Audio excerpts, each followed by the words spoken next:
तब आपने क्या कहा जब इंडियन ड्रेसिंग रूम में किसी ने ऐसे आपकी कॉलर पकड़ते हुए कहा कि ये नंबर 3 पे क्यों जा रहा है?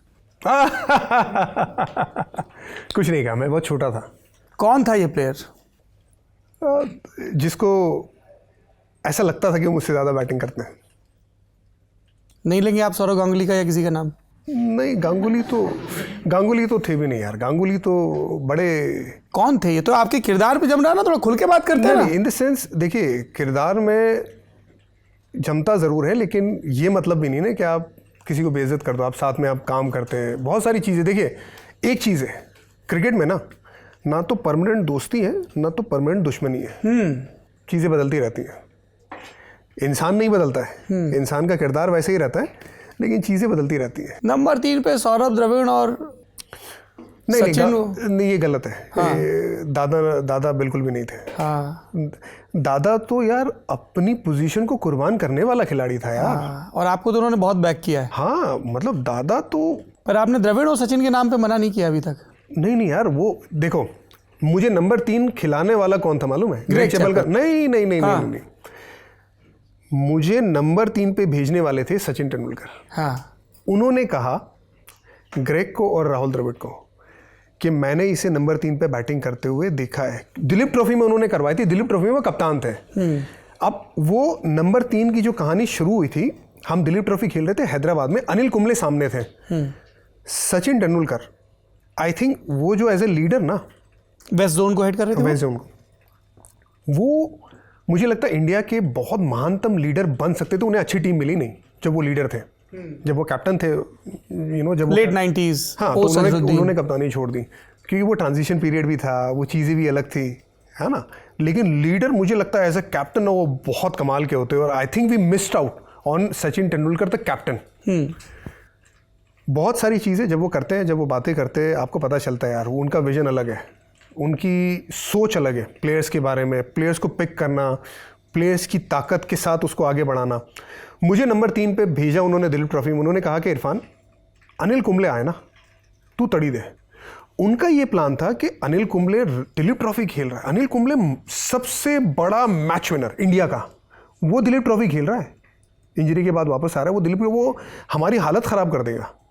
तो उन्होंने दांव चला कि मैं तो 8 नंबर का बैट्समैन हूँ, मैं जाऊँगा, 2-3 शॉट अगर लग गए, लेफ्टी लेग स्पिनर को धो डालेगा। हाँ, नहीं वो तो गुगली डालते थे ना। हाँ। लेकिन फिर भी उनको ये था कि यार ये अगर 2-3 शॉट लगा दिए ना, फिर अगर अनिल कुंबले थोड़े से नाराज हो गए ना, तो उनके प्लान से हम उनको हटा देंगे। ये उनकी प्लानिंग थी सचिन पाजी की। सचिन पाजी ने मुझे बोला, मैं रेडी था, अब हमें तो अपॉर्चुनिटी मिल गई बैटिंग के लिए, बड़ी बात है। हमने कहा यस सर, रेडी।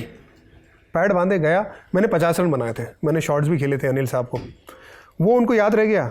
फिर कट टू नागपुर, जब मैं पहली बार नंबर 3 पे खेला, पाजी ने बोला राहुल द्रविड़ को और ग्रेग चैपल को, दोनों ने तुरंत ही हाँ बोला, और मैंने वो 83 रन की पारी खेली थी, वो भी सचिन पाजी के साथ। तो ये जो खबरें आती हैं ना, ये आधी सच नहीं है। सचिन पाजी थे जिन्होंने मेरी बैटिंग पे सबसे ज़्यादा विश्वास रखा। ऐसा है इरफान भाई कि हम जिस पेशे में हैं, हमें ये सिखाया जाता है कि ये आधी सच खबरों पे यकीन नहीं करना चाहिए। और अंग्रेजी का एक फ्रेज चलता है, फ्रॉम द हॉर्सेस माउथ, जिस पे बीती उसी से पूछ लो। हाँ। तो इसीलिए हम आपसे पूछ रहे हैं, क्या इंडियन ड्रेसिंग रूम में इरफान पठान की कॉलर पकड़ी गई थी? कॉलर मतलब नॉट लिटरली लाइक दिस, हाँ, बट ये कहा गया था कि ये क्यों मेरे से ऊपर जा रहा है बैटिंग करने, कपड़ा पकड़ते हुए। हाँ जी, ठीक है, कपड़ा पकड़ा गया था, जर्सी पकड़ी गई थी। क्या ये एक सीनियर प्लेयर था? बिल्कुल। तो नाम बता दीजिए ताकि आगे की अफवाहें खत्म हो जाएं। अच्छा, मैं आपको बता देता हूँ कि ना तो राहुल द्रविड़ थे, ना तो वो सौरव गांगुली थे, ना तो वो सचिन तेंदुलकर थे। अब वीवीएस लक्ष्मण ही बचते हैं सीनियर। वो भी नहीं थे यार, वो तो मोहब्बत वाला इंसान है, वो भी नहीं थे। कौन बचा है भाई फिर? नहीं, वीरेंद्र सहवाग तो ओपनिंग पे जाते थे। वो तो ओपनिंग थे। पर अब कहने का मतलब है ना, आप उस पर छोड़ दीजिए, आपको तो पूरी बात मिल गई कि ये बात हुई थी। अब वो टाइम पे यार उनको भी लगता था कि वो मुझसे ज़्यादा बेहतर बैट्समैन है, तो भाई ये ऊपर क्यों जा रहे हैं, हमें भेजिए। और बाकायदा कैप्टन ने उनकी बात सुन के उनको आगे भी भेजा, आउट हो गए वो जल्दी। तो ये होता है। पर ये कहाँ के मैच की बात है जिसमें वो आउट हो गए थे जल्दी? अरे नाम नहीं बताना, मैच तो बता दीजिए। छोड़िए सर, मैच तो बता दीजिए, थोड़ा तो हम लोगों को होमवर्क दे दीजिए। मैच तो एक्चुअली जेन्युइनली मुझे भी याद नहीं कि वो कौन सा मैच था, बट सीरीज कौन सी थी?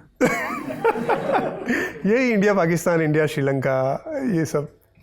चेक करो जरा, चेक करो। कौन भेजा गया जरा, अच्छा, सारे भाई साहब स्कोर फोन भी बोर्ड निकाल चेक रहे करो। हाँ, नहीं मैंने पीछे टीम को लगा दिया है।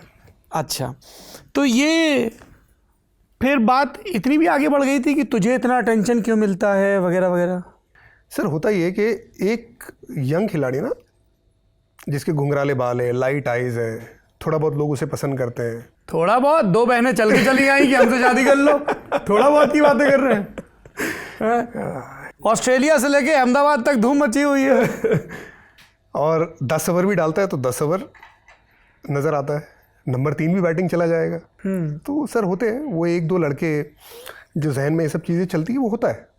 अच्छा, उनको शायद नहीं पता कि मुझे ये बात पता है, लेकिन पता सबको सब कुछ होता है सर, पर कोई मलाल नहीं है। जितना क्रिकेट खेलना था उतना खेले, जितना अचीव करना था शायद नहीं कर पाए, लेकिन जितना अचीव किया आज भी नंबर 12 में है इंडिया के क्रिकेट के इतिहास में, हाईएस्ट विकेट टेकर में। पर आपका शुक्र है सर, बहुत शुक्र है।